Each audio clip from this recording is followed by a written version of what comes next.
नमस्कार मित्रों, मैं सोनिका चौधरी। आप सभी का स्वागत है आपके अपने YouTube channel study with Sonika Chaudhary में।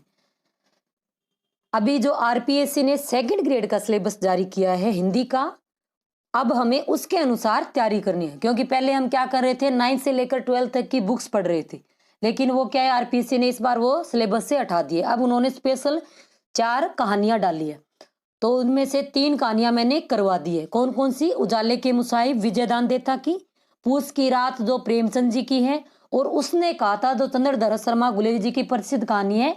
ये तीनों कहानियां मैंने कंप्लीट करवा दी है। आज हम कबीर ग्रंथावली जो सांकी प्रथम 5 अंग एवं 10 पद, जिसके संपादक कौन है? श्याम सुंदर दास। तो आज हम उसका अध्ययन करेंगे। अब पहले कवि परिचय। कबीर। कबीर का जन्म काशी में हुआ था। कबीर का जन्म कहाँ हुआ था? काशी में। और मृत्यु कहाँ हुई थी? मगहर में। कहा जाता है कि वे स्वामी रामानंद के शिष्य थे। अब कबीरदास जी के गुरु का क्या नाम है? रामानंद। कबीर ने अपनी रचनाओं में स्वयं को जुलाहा और काशी का निवासी बताया है। अब कई बार क्वेश्चन आता है कि वो क्या थे जाति से? जुलाहा थे। और कहाँ के निवासी थे? काशी के। जीवन के अंतिम समय में मगहर चले गए और वही अपना शरीर त्यागा। अब मृत्यु कहाँ हुई थी? मगहर में। जन्म कहाँ हुआ? काशी में। जाति से क्या थे? जुलाहा। कबीर ने विधिवत शिक्षा नहीं पाई थी। उन्होंने कहा भी है, क्या कहा है? कि मसी कागद छुओ नहीं, कलम गही नहीं हाथ। किंतु वे प्रारंभ से क्या है? संतों और फकीरों की संगति में रहे थे। अतः उनके पास उच्च कोटि के ज्ञान के साथ साथ मौलिक चिंतन की क्या है? विलक्षण प्रतिभा थी। अब मौलिक चिंतन ये जरूरी नहीं है कि हम पढ़े लिखे हो तभी हम वो चिंतन कर सकते हैं। तो उनकी जो संगत थी वो क्या थी? उच्च कोटि के जो साधु संत थे उनके साथ वो रहते थे। निर्गुण भक्त कवियों की ज्ञानेश्वरी शाखा में कबीर का सर्वोच्च स्थान है। अब क्वेश्चन आता है कि कबीर है वो सगुण भगत थे या निर्गुण? तो कबीर कौन से भगत थे? कबीर निर्गुण भगत थे। निर्गुण में क्या है? ये ईश्वर का साक्षात रूप नहीं होता। सगुण में क्या होता है? ये ईश्वर का साक्षात रूप मानते हैं। उनके काव्य में धर्म के बाह्य आडंबरों का विरोध है और राम रहीम की एकता का क्या किया गया था? प्रयत्न किया गया था। उन्होंने जातिगत और धार्मिक पक्षपात का बार बार खंडन किया। वे हर प्रकार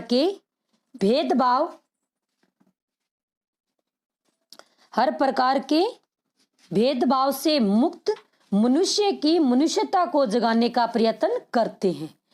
कबीर के काव्य में गुरु भक्ति, ईश्वर प्रेम, ज्ञान तथा वैराग्य, सत्संग, साधु महिमा, आत्मबोध और जगत बोध की अभिव्यक्ति हुई है। यानी इन्होंने क्या कहा था कि नाम प्रभु का नाम सिमरन और सत्संग पर इन्होंने जोर दिया था, और गुरु की इन्होंने महिमा का भी कई दोहों में बखान किया है।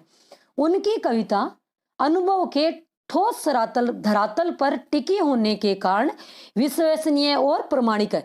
जो इनकी कविता है वो इनके क्या है? जीवन के स्वयं के जो अनुभव इन्होंने किया था उसी के धरातल पर इनकी कविताएं टिकी हुई है। तो वो क्या है? ज्यादा विश्वसनीय और प्रामाणिक है। कबीर की कविता की भाषा में जनमानस की सहजता के साथ साथ भावों की गहराई भी है। अब जो इनकी भाषा है वो क्या है? सदुकड़ी भाषा मानी जाती है। सदुकड़ी और पंचमेल खींचड़ी। अब पंचमेल और खींचड़ी भाषा ये किसने कहा था? श्याम सुंदर दास ने कहा था कि जो कबीर की भाषा है वो क्या है? कि पंचमेल खींचड़ी है। जो खिचड़ी बनाते हैं तो उसमें मूंग चावल होते हैं, सारे आपस में मिल जाते हैं, तो उनकी भाषा कैसी है? कि पंचमेल खिचड़ी के जैसी है। कबीर ने मुख्यतः सांखी, सबद, रेमेनी रचे। अब इनकी जो प्रमुख रचनाएं हैं कौन कौन सी मानी जाती है? सांखी, सबद और रेमेनी। उनकी रचनाएं मुख्यतः कबीर ग्रंथावली में संग्रहित है। अब क्वेश्चन आता है कि इनकी जो रचनाएं वो किसमें है? कबीर ग्रंथावली में। कौन कौन सी है? सांखी, सबद और रेमेनी।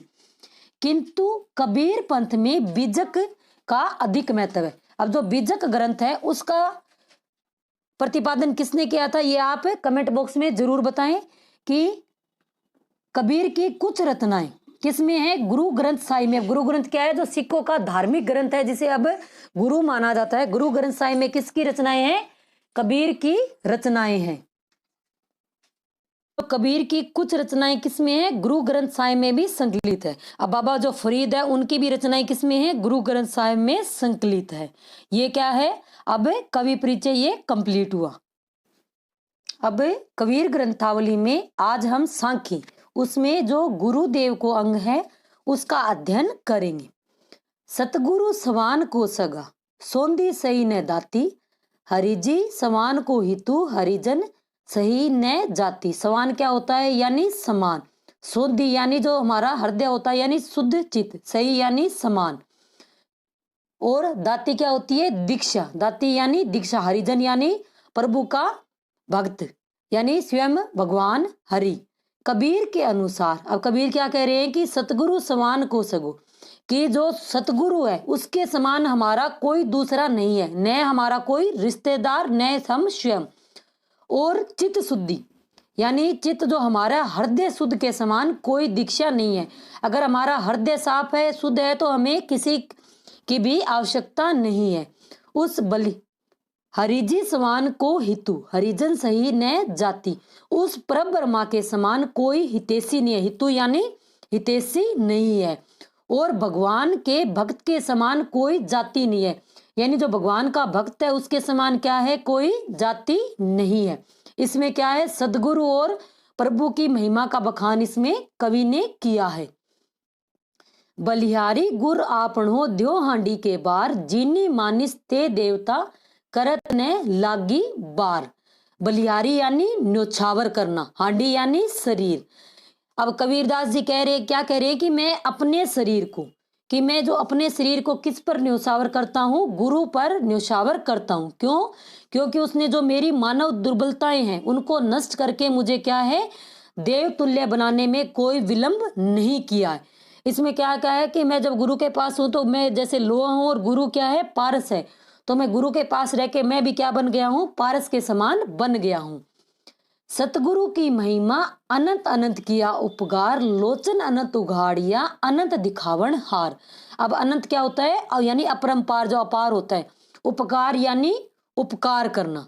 अब कबीर ने इस सांखी में क्या है कि सदगुरु की महिमा का बखान किया है, कि सदगुरु ने मुझे परम तत्व का ज्ञान करवा के मुझ पर क्या किया है? उपकार किया है।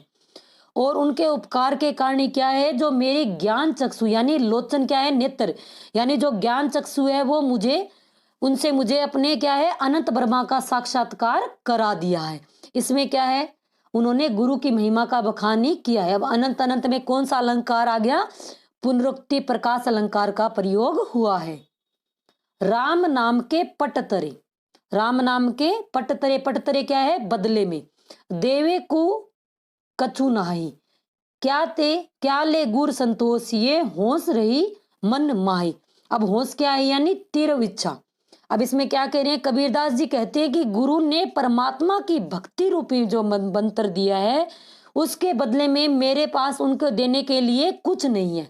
अर्थात कवि क्या कह रहा है कि अगर मैं उनको कुछ देना भी चाहूं तो मेरे पास जितनी भी वस्तुएं हैं वो क्या है? तुच्छ है। और मुझे जो ज्ञान रूपी उन्होंने दिया उसके बदले में मैं क्या उनको ऋण चुकाऊं?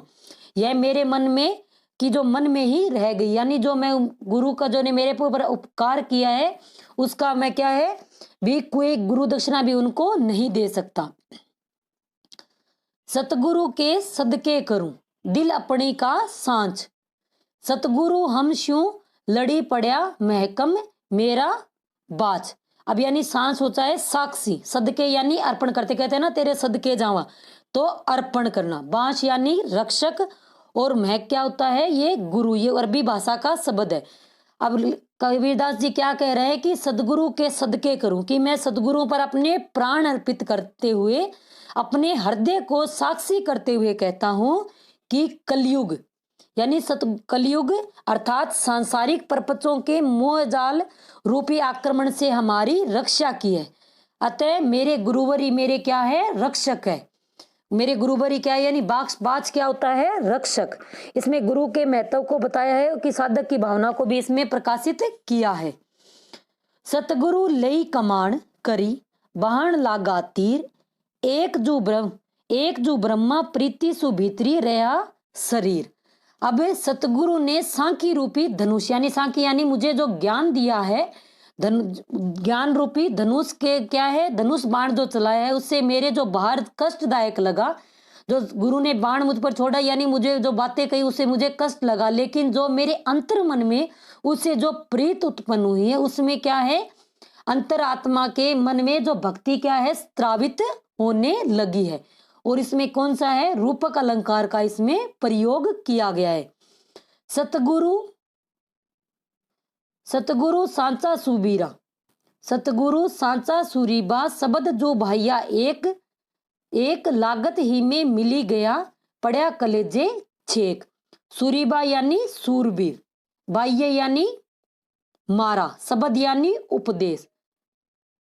सतगुरु सांचा सूरीबा, सतगुरु ही क्या है, सच्चे सूरवीर है और उनका ज्ञान रूपी शब्द बाण क्या है, अद्वितीय है, जिसके लगते ही क्या है, मेरा मिली गया यानी जो मेरा अहंकार है वो समाप्त हो गया है और प्रेम की पीर को उत्पन्न करने वाला छेद हो गया, यानी मेरे हृदय में छेद यानी छेद हो गया है, अर्थात हृदय में परम भक्ति की अनुभूति हुई है।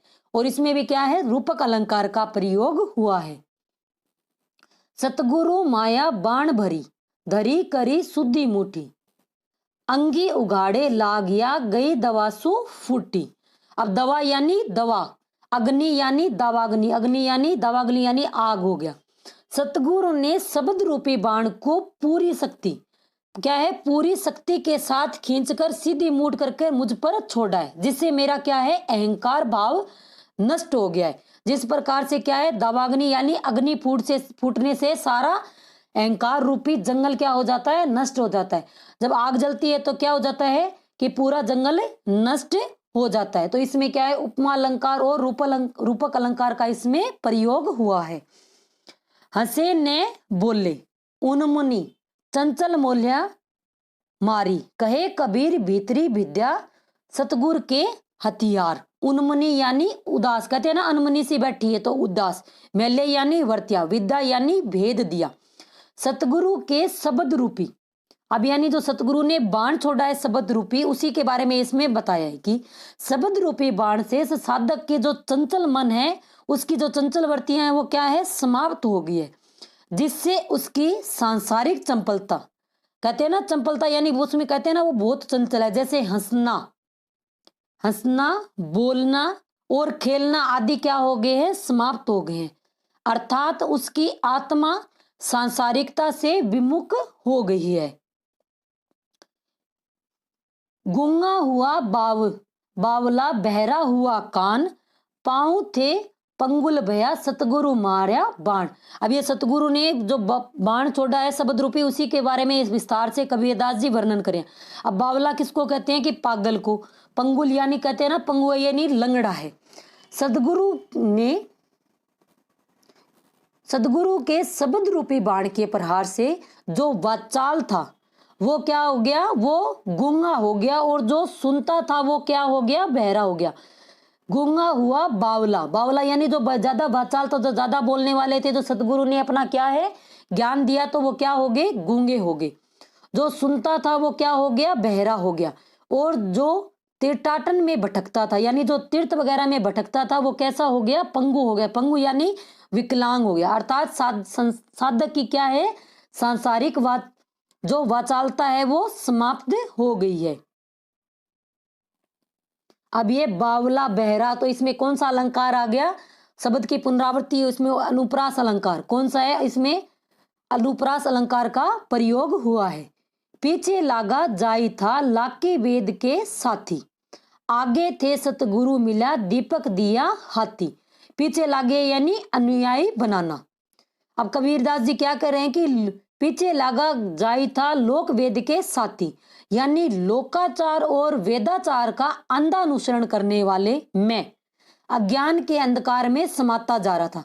कबीरदास जी कह रहे हैं पहले मैं क्या था, लोकाचारी और वेदचार यानी वेदों का पाठ करता था, तो मैं कहां समाता जा रहा था, अंधकार में। किंतु जो सतगुरु के मिलने के बाद मुझे ज्ञान रूपी दीपक की क्या हो गई है, प्राप्ति हो गई है। भाव यह है कि सच्चे गुरु के बिना जीव लोक वेदाचार में क्या है, भटकता रहता है।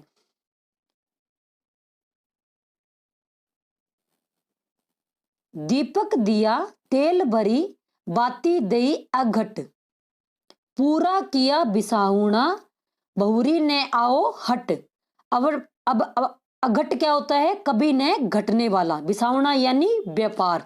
हट क्या होता है? हाट का पहले क्या था? ग्रामीण परिग्रामों में क्या लगते थे? हाट बाजार लगते थे। तो हट का यहाँ क्या मतलब है? हाट। तो गुरु ने भक्ति रूपी, अब कबीरदास जी क्या कह रहे हैं कि दीपक दिया तेल भरी, कि गुरु ने भक्ति रूपी तेल से भरा हुआ सांखी रूपी दीपक क्या है? मेरे हाथ में रख दिया है, जिसमें कभी न समाप्त होने वाला तत्व ज्ञान रूपी वाली क्या है? बाती भी उसमें डाल दी है। इस प्रकार मनुष्य जीवन प्राप्त कर संसार में जो परम तत्व की प्राप्ति रूपी व्यापार था वह मेरे ने पूरा कर लिया है। अब संसार रूपी जो बाजार है उसमें आत्मा को बार बार नहीं आना पड़ेगा। जब हम हट में क्या है? जो हाट लगते हैं गांव में, हम बार बार जाते हैं। अब क्या है? मुझे ज्ञान की प्राप्ति हो गई है। तो हाट की तुलना किससे की गई है? कि जो संसारिक लोक से की गई है, कि मुझे बार बार यहाँ आना नहीं पड़ेगा। और कबीर ने क्या कहा है कि इसमें क्या है? मुझे जन्म मरण के चक्कर से भी इसमें छुटकारा मिल जाएगा।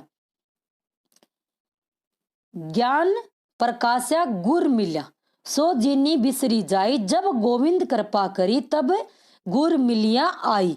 अब कबीरदास जी क्या कहते हैं कि ज्ञान प्रकाशा गुर मिला, यानी गुरु के मिलने से हृदय में क्या हो गया? ज्ञान का प्रकाश हुआ। ऐसे ज्ञान स्वरूप गुरु को कभी भूलना नहीं चाहिए, क्योंकि प्रभु की कृपा से ही सच्चे ज्ञान का क्या है? समागम होता है। और बस क्या है कि हमें सदगुरु की प्राप्ति में कबीर ने क्या है? भगवत कृपा को भी आवश्यक माना है। अब अगर वीडियो आपको अच्छा लग रहा है तो लाइक करें, शेयर करें और चैनल को सब्सक्राइब करें। अभी जो ऊपर पड़ा है उसमें आप सभी के लिए क्वेश्चन है कि कबीर का जन्म और मृत्यु कहाँ हुई थी? आपको उनका स्थान बताना है। एक बार क्वेश्चन फिर से, कि कबीर दास जी की मृत्यु और उनका जन्म दोनों कहाँ हुए थे? आप कमेंट बॉक्स में जरूर बताएं और ज्यादा से ज्यादा शेयर करें ताकि औरों को भी इसका फायदा हो। कबीर गुर गरबा मिला, रली गया आटेर लूण, जाति पाति कुल सब मिटे, नाव धरोगे कौन। अब कबीरदास जी क्या कहते हैं? रली गया नहीं मिल गया, गरबा यानी गौरव, यानी जो गौरव है, और लूण किसको बोलते हैं? नमक को। एक बार अभी वीडियो चल रहा है ना व्हाट्सएप पे का, लूण क्या ये? नमक को, तो वो लूण। अब लूण यानी नमक, नाम यानी नाम। गुरु महिमा को लेकर करते हुए कबीरदास जी क्या कहते हैं कि गुरु के मिलने से ऐसी अभेदावस्था प्राप्त हो गई है जैसे आटे में जब चुटकी भर नमक मिलने से प्राप्त होती है। अब जब आटा लगाते हैं तो उसमें अगर नमक मिलाते हैं तो क्या है? रोटी स्वाद बनती है। तो सच्चे गुरु का सानिध्य मिलने से कोई जो जाति पाति है उनके भी क्या है? भेद मिट गए हैं, कि जाति पाति कुल सब मिटे, यानी जाति पाति के सारे भेद मिट गए और उसे गुरु के गौरव से नई पहचान मिली है। अब कबीरदास जी को क्या कहते हैं कि निर्गुण संत है, तो क्या मुझे एक नई पहचान मिल गई है। कबीर ने सतगुरु की संगति के माध्यम को इसमें वर्णित किया है। जाका गुरु भी अंधला, यानी जिसका, अब ये क्या है? जाका गुरु भी अंधला, चेला खरा निरंद, अंधा अंधा ठेलिए दुन्यू कूप पड़त।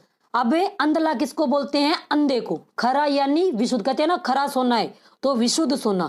निरंद अंध, मूर्ख हो गया। अब कूप किसको बोला जाता है? कुआं को। अब अगर अयोग्य गुरु और अज्ञानी चेला दोनों ही एक दूसरे के क्या है? नाश के कारण होते हैं। पीछे एक कहानी थी ना सुदर्शन की थी, तो हार की जीत थी, पता नहीं कौन सी थी, तो उसमें था ना कभी वो, मैं हर किसी को चेला नहीं बनाऊंगा, कि मेरे जीवन का एक ही साध है कि मैं एक चेला के जीवन में एक ही व्यक्ति को क्या है? चेला बनाऊंगा। तो ऐसे ही कबीरदास जी क्या कह रहे हैं कि अयोग्य गुरु और अज्ञानी चेला दोनों एक दूसरे के क्या है? नाश के कारण होते हैं। जिस प्रकार अंधे को धक्का मारे तो दोनों में क्या हो जाएंगे? दोनों कुएं में गिर जाएंगे। उसी प्रकार अज्ञानी गुरु और मूर्ख चेला दोनों क्या होते हैं? पतन के गर्त में गिरते हैं। ना गुर मिल्या ने शीस बया, लालच खेला डाव, दुन्यू बूढ़े धार में चढ़ी पाथर की नाव।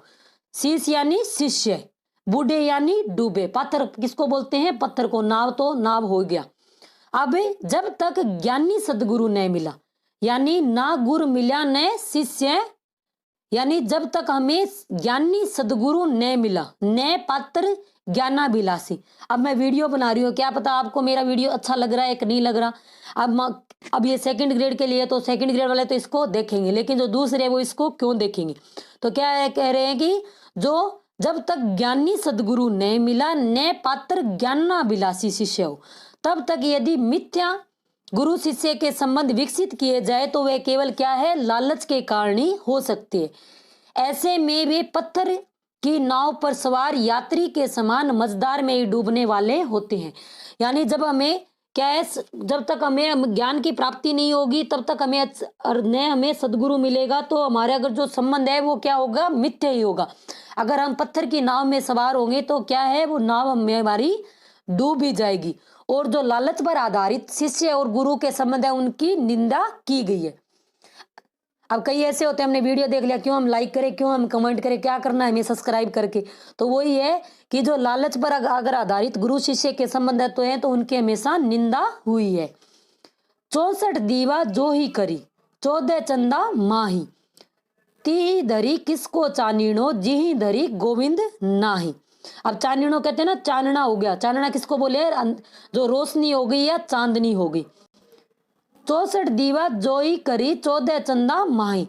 कोई 64 कला रूपी दीपकों को प्रज्वलित करे, या 64 विद्या रूपी चंद्रमाओं से क्या है, अपने अंतःकरण को प्रकाशित करे, तो क्या है, सच्चा प्रकाश नहीं हो सकेगा। क्यों नहीं हो सकेगा? क्योंकि सभी प्रकाशों के प्रकाश हरि जिस शरीर ग्रह में नहीं है, उसमें प्रकाश ही किसका होगा? जिस हृदय में क्या है, भगवान रूपी या हरि का वास नहीं है, तो वहां किसी प्रकार का प्रकाश नहीं होगा।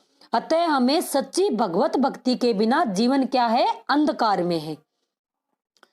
निस अंधियारी कारणे 84 लख चंद, अति आतुर उदय किया तऊ दृष्टि नहीं मंद।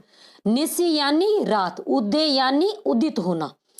जीव अपनी अज्ञानता के कारण 84 लाख योनियों में क्या है, भटकता रहता है। मनुष्य की कितनी योनियां मानी जाती है? 84 लाख का योनियों के बाद हमें क्या मिलता है? मनुष्य जीवन मिलता है। जीव अपनी अज्ञानता के कारण क्या है, 84 लाख योनियों में भटककर इस दुर्लभ मानव योनि में आया है। जब हम 84 लाख योनियों में पैदा हो जाते हैं, तब हमें मनुष्य का जीवन मिलता है। अब देख लो हमें कितने पुण्य से यह जीवन मिला है। तो हमें सदमार्ग पे चलना है और कामयाबी प्राप्त करनी है। यदि फिर भी अज्ञानता और माया में पड़कर आंखें नहीं खुली, तो फिर उसे मूर्ख ही कहा जाएगा। इसका भावार्थ क्या है कि मनुष्य देह क्या है, दुर्लभ है। हमें परम ब्रह्मा की खोज में इस जीवन को लगाना चाहिए। यानी कबीरदास जी क्या कह रहे हैं कि हमें इस जीवन को किस में लगाना चाहिए? पर ब्रह्मा की खोज में इसको लगाना चाहिए। और ऐसे ही क्या है, हमें अपने लक्ष्य की प्राप्ति में अपने सिर को लगाना चाहिए।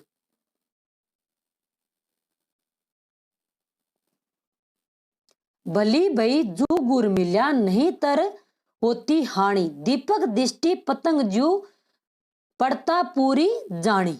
अब इसमें क्या है, नहीं तर यानी अन्यथा, हानि क्या होती है, कहते हैं ना हानि होगी। हानि यानी नुकसान। अच्छा हुआ कि सदगुरु मिल गए, अन्यथा ऐसा भारी अनिष्ट या क्या होता, नुकसान होता, जैसे कीट को होता है। कीट को क्या ना होता है कि दीपक दृष्टि पतंग जो पड़ता पूरी जानी। अब जो कीट होता है वो क्या करता है, अपनी भोग लिप्सा के कारण दीपक के पास आता है, और दीपक की जो लो होती है उसके अंदर क्या है, जलकर भस्म हो जाता है। अब ये क्या है, दीपक दृष्टि पतंग जू, इसमें कौन सा है, उपमा अलंकार का प्रयोग हुआ है। माया दीपक नर पतंग, ब्रह्मी ब्रह्मी ईवे पड़त, कहे कबीर गुर ज्ञान थे एक आध उबरत। अब कबीरदास जी क्या किसके माध्यम से कह रहे हैं, पतंग यानी कीट के माध्यम से, या क्या कह रहे हैं, मन के बारे में कह रहे हैं कि ये भी बार बार भटकता रहता है। माया दीपक नर पतंग यानी सांसारिक माया मोह दीपक के कारण, जिसमें मनुष्य रूपी पतंगा बार बार आकर्षित होकर क्या हो जाता है, समाप्त हो जाता है। जो पतंगा है बार बार कहाँ आएगा, दीपक के पास आएगा। तो दीपक के पास आने से क्या है, वो वहां आके समाप्त हो जाएगा। कबीर का मानना है कि एकादि विरला होगा जो गुरु की कृपा से सांसारिक मोह वासना से बच गया है। यानी एक आधा ही होगा जो संसार से मोह वासना से बचा है, लेकिन सारे क्या है, यानी माया में पड़ के एक जैसे कीट जल जाता है वैसे हम क्या है, मोह माया में जलते रहते हैं। अब माया दीपक नर पतंग, तो इसमें कौन सा अलंकार है, रूपक अलंकार का इसमें प्रयोग हुआ है। सतगुर बपूरा क्या करे, सतगुर बपूरा क्या करे जे सियसी माहे चूक, भावे त्यों प्रमोदी, प्रमोदी ले ज्यों बसी बजाई फूंक। अब बपूरा क्या होता है, बेचारा, भावे चाहे, बंसी यानी बांसुरी। अब कबीरदास जी क्या कह रहे हैं कि सतगुरु बपूरा यानी सतगुरु बेचारा क्या करे, यदि शिष्य ही क्या है सुपात्र नहीं हो तो उसकी त्रुटि के लिए सतगुरु को उत्तरदायी नहीं ठहराया जा सकता।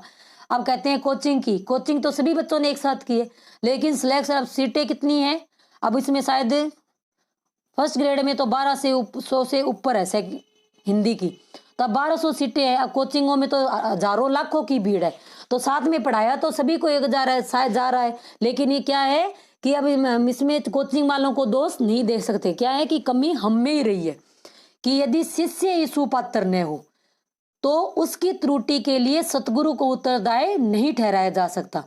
शिष्य ही अगर त्रुटिहीन बांसुरी की तरह ही होना चाहिए। शिष्य को कैसा होना चाहिए, त्रुटिहीन बांसुरी की तरह होना चाहिए, जिसको इच्छा अनुसार वैसे ही सत्य संगीत के माध्यम से बनाया जा सके। कैसे, जिस प्रकार बांसुरी को फूंक के क्या है संगीत में बनाया जा सकता है।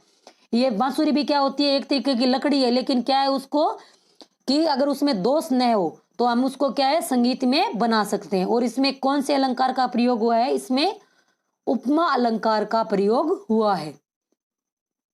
संशय खाया सकल जू, संसा किन्हू न खद्दे, जे बेदे गुर असीसरा तीनी संसा चूणी चूणी खद्दद। अब संशय यानी संशय, खद्दे यानी खाया, असीसरा होता है अक्षर ज्ञान। अज्ञानता रूपी संशय से सारे संसार को खा जाती है, यानी जो अज्ञानता है वो क्या है, सारे संसार को खा जाती है। किंतु इसमें कोई संशय नहीं है कि इस बात में कोई संशय नहीं है कि जो अज्ञानता है वो सारे संसार को क्या है खा जाती है। जो गुरु के तत्व ज्ञान के से भीतर तक चमक उठे हैं वे संशय को चुन चुन कर खाते हैं और परम तत्व को प्राप्त करते हैं। संसा चुनी चुनी खाद्य, यानी वो क्या है संशय को चुन चुन कर क्या है उसका सेवन करते हैं और परम ज्ञान की प्राप्ति करते हैं। अब ये संशय है तो ये दिखाया थोड़ी ना जाएगा, तो इसमें कौन सा अलंकार का प्रयोग हुआ है, मानवीकरण अलंकार का प्रयोग हुआ है। यानी हम जब हमें ज्ञान की प्राप्ति होती है तो हमारे सारे संशय दूर हो जाते हैं। चेतनी चौकी बेसी करी सतगुरु दीना धीर, निर्भय होई निशंक भजी केवल कहे कबीर। चेतनी यानी चेतना, निर्भय यानी निडर होना।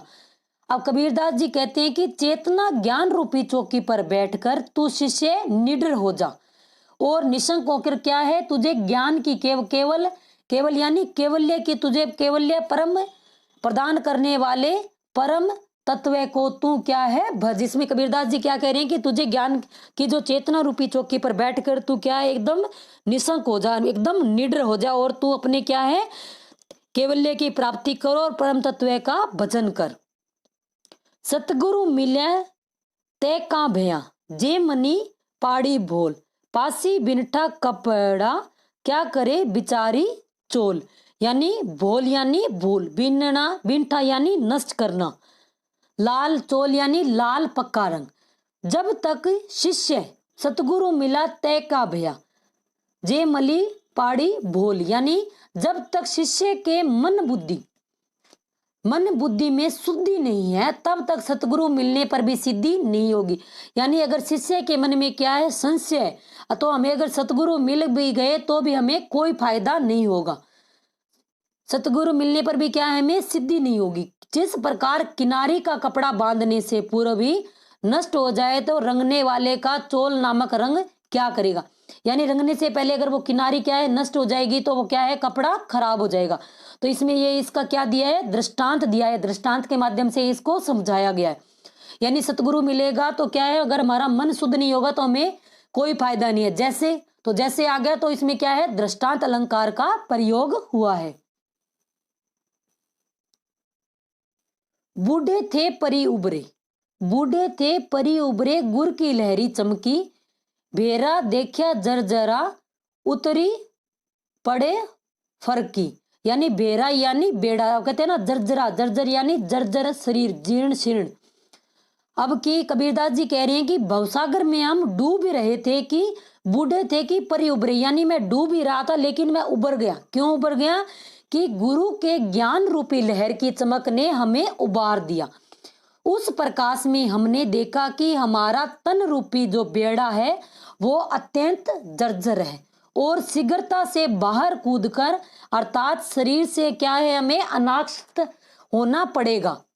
अनास्त होकर ही हम क्या है इस भवसागर से पार हो सकते हैं। इसमें कौन सा अलंकार है, रूपक अलंकार का प्रयोग हुआ है।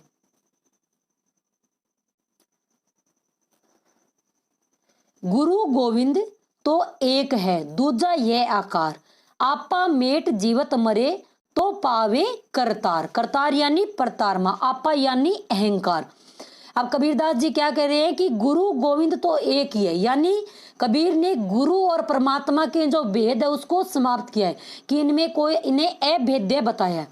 यह जो शरीर है उसमें अंतर स्थापित करता है। जो भी साधक अहंकार को समाप्त कर गुरु की शरण में आ जाता है वही क्या है, परमात्मा को प्राप्त करता है।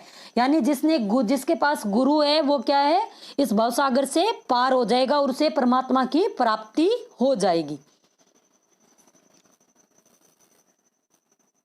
कबीर सतगुरु ना मिला, रही अधूरी सीप, सवांग जति का पहरी करी, घरी घरी मांगे भीख।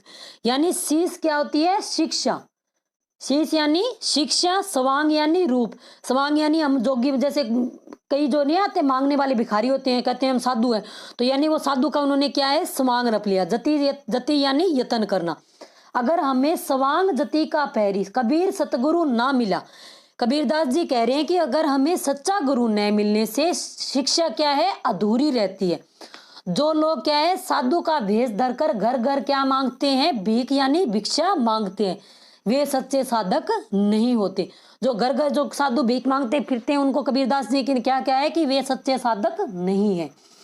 सतगुरु सांचा सूरीबा, ताते लोही लुहार, कसनो दे कंचन किया, ताई लिया तत्सार। यानी सूरीबा यानी सूरवीर, कसणी यानी कसोटी, कहते हैं ना कसना यानी कसोटी, तत्सार यानी तत्वसार। कबीर ने सदगुरु को क्या माना है, सूरीबा यानी सूरवीर कहा है। जिस प्रकार लुहार गर्म लोहे को इच्छा अनुसार क्या करता है, आकार में ढाल लेता है, उसी प्रकार सदगुरु साधक को कसोटी पर कसकर उसको कंचन बना देता है। क्या बना देता है, कंचन यानी सोना बना देता है।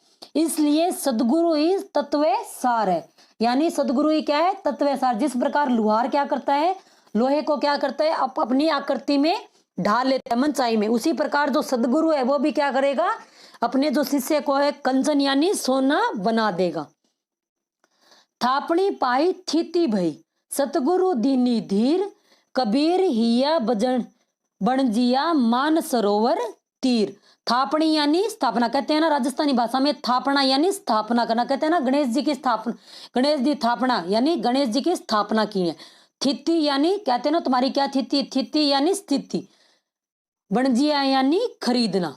गुरु, अब कबीरदास जी क्या कह रहे हैं कि गुरु ने अपनी स्थापना से मुझे दृढ़ रूपी भूमि पर स्थापित कर दिया है। कहां कर दिया है, दृढ़ रूपी भूमि पर स्थापित कर दिया है। अब मन रूपी सरोवर के तट पर शुद्ध मन रूपी हीरे को खरीद लिया है। और जो मैंने मान सरोवर यानी कि सरोवर के तट पर मैंने जो शुद्ध मन रूपी हीरे को खरीद लिया है। अब इसमें क्या है, जो वज्र यानी शाखा में मन को क्या है, वज्र या मणि कहा जाता है, और सहज साधना द्वारा हम मन को हीरा बनाने की ओर संकेत दिया है।